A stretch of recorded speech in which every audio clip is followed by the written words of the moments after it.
to day to like assume leadership positions here because I'm so scared of people judging me. All I really wanted was to be respected. Throughout my high school years, I struggled with my identity for a while and kept searching for other people's approval. I wouldn't say the way I was acting to please others was fake. I just wanted to fit in and be considered someone cool to hang out with. I changed the way I spoke and talked about the latest tea, even when I found it quite meaningless.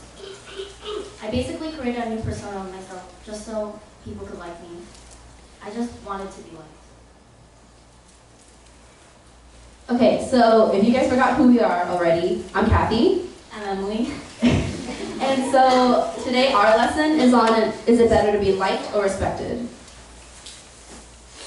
And before we start, it's important to mention that being disliked and being respected are very different things. They're not the same.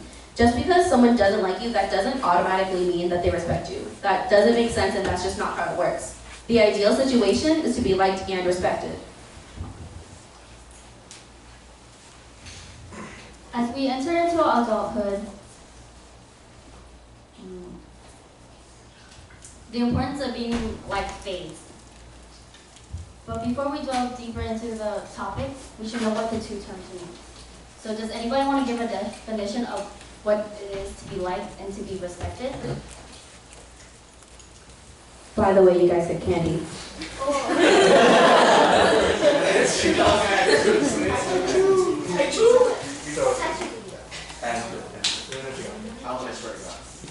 Alvin? Like is someone like a lot of people can hang out with. Okay, yeah.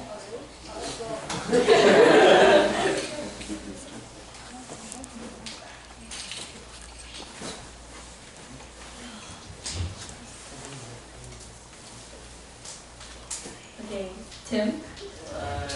Feel like is if you want to fit in.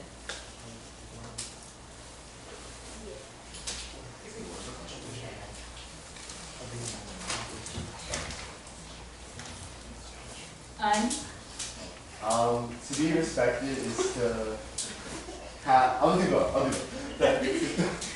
To be respected is to have people that look up to you and they value your opinions and what you have to say. And then to be liked is basically having everyone say you're cool.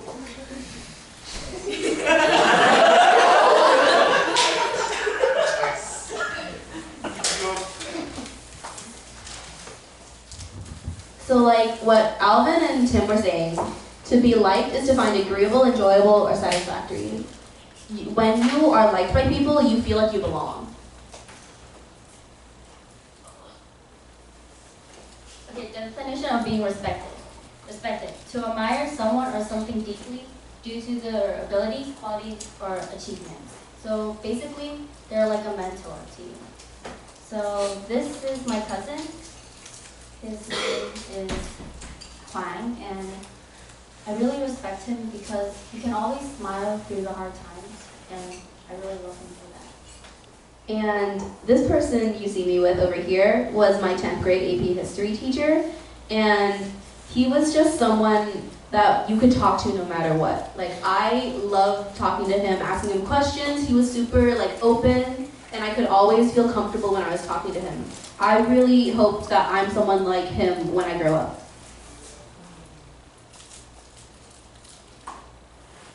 So some examples of people that are liked are celebrities like the Jonas Brothers, Shawn Mendes, and Selena Gomez. An example of people that are respected are your teachers at school, supposedly, and your parents and grandparents. Here are some situations of when you're only liked.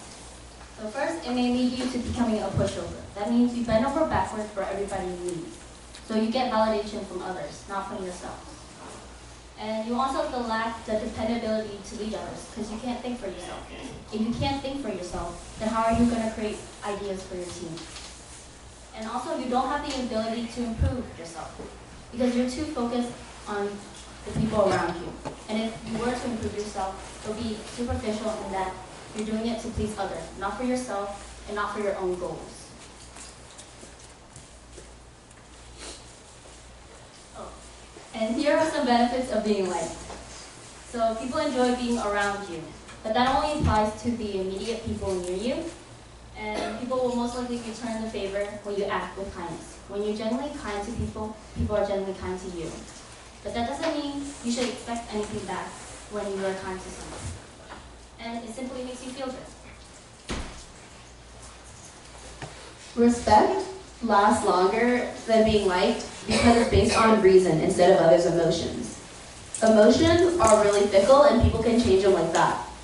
Think of being liked as like waves on a beach.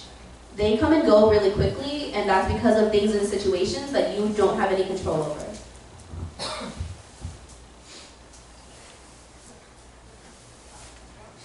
You also don't need to change your own values and opinions for others. People don't like it when you're wishy-washy. So you should stand your ground because it shows that you're a person with morals. Okay, so I know what you guys are thinking because I was probably thinking the same thing if I was in your situation. But why am I here? Like, why should I be listening to what these two girls are saying? But you're here, right? You're in CSS. Being a part of CSS just means that you like helping people. That's just something that we all do. That's something we all share. And when you are a leader, you can help further one of the goals of CSS, which is to inspire others through altruistic services. And altruistic services are things that you do to help people. It's not for yourself, it's not for anyone but the person you're helping. And when you are a leader, you have to have respect. When you're a leader, people trust your decisions. People chose initially to respect you because they know that you can make good decisions. It's your job to continue to make good decisions and keep their trust so that they can continue to trust you. And you motivate people to accomplish a shared goal because they can see your work ethic and they can see what you're doing. And people see you as a mentor. Because of that, they are willing to listen to your ideas and implement that into their own work. Fear versus respect. There's a thin line between being feared and being respected. First, it demoralizes your teammates. Your harsh words and action causes your team to feel fearful. There's also a lack of communication. Because people are too fearful to voice their opinions, they also limit creativity, and then your team becomes stagnant, never being able to improve. And it manifests your insecurities. People who use fear don't know how to confidently approach people. So they use fear to get other people to listen because they don't know how to do it correctly.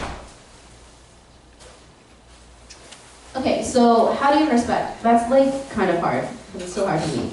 But one easy way is to improve your own qualities. First, not for other people, but for yourself. And you should just make good decisions. And I don't know if you guys think this, but I thought that a good decision was kind of like a hard thing to like understand, because like good decision is kind of vague.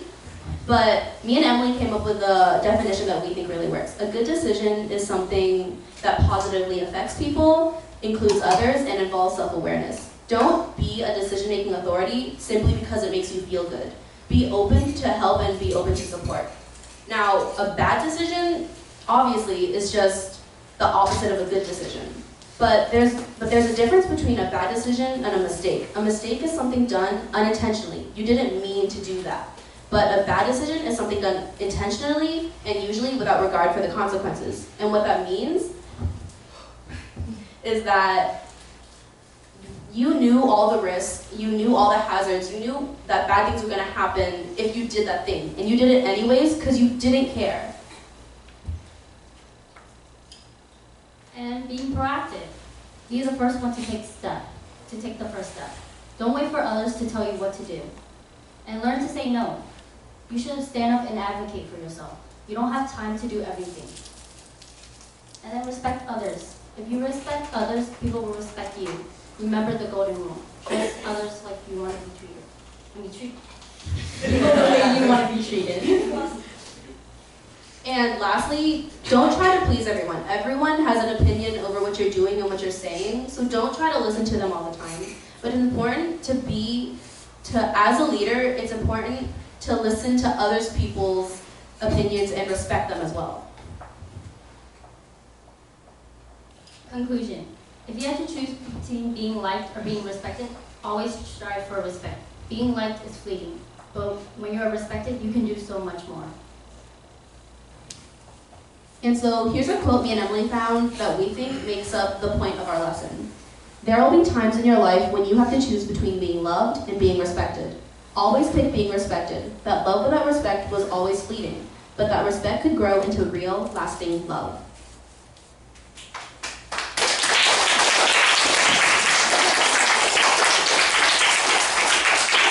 And so we have an activity for you guys to do. So first, pick a color strip of paper and think about who you respect in CSS. Then write their name like really, really big in the middle of that strip of paper. And then connect your strip of paper to the paper chain. We already made the chain, so you guys can bring it to us and we'll add it to the chain. And once all of us are done, we'll be hanging this somewhere around the room here. On the back, if you guys wanted, you can write why you respect them, but you don't have to if you don't want to.